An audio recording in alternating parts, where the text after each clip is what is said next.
হঠাৎ ইচ্ছে হলো নলেন গুড়ের পায়েস বানানো। সেই মতো কড়াতে 1 লিটার মতো দুধ চালে বসিয়ে দিলাম।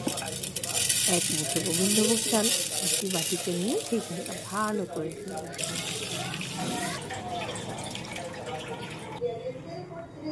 দুধটা একটু নেড়ে দিলাম, কাজু কিশমিশ সাইডে রেডি করে দুধের মধ্যে একটু তেজপাতা দিয়ে দিলাম।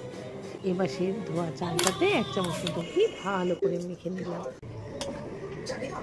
তারপর একটু নাড়াচাড়া করলাম, সাইডে নলেন গুড়টা রেডি করে রেখে দিলাম। চালটা একটু চেখে দেখে নিব যেন ঠিক মতো সেদ্ধ হয়েছে কিনা। তারপর বাতাসা দিয়ে একটু দুধে গোলানো নলেন গুড় সে দুধের মধ্যে দিয়ে দিলাম। এবার আঁচটা একটু কমিয়ে একটু কিশমিশ 1 চামচ মতো ঘি ওটার মধ্যে দিয়ে একটু ভালো করে নেড়ে কিছুক্ষণ রেখে দেব। রেডি আমার নলেন গুড়ের পায়েস। দেখা যাক কেমন হয়েছে খেতে।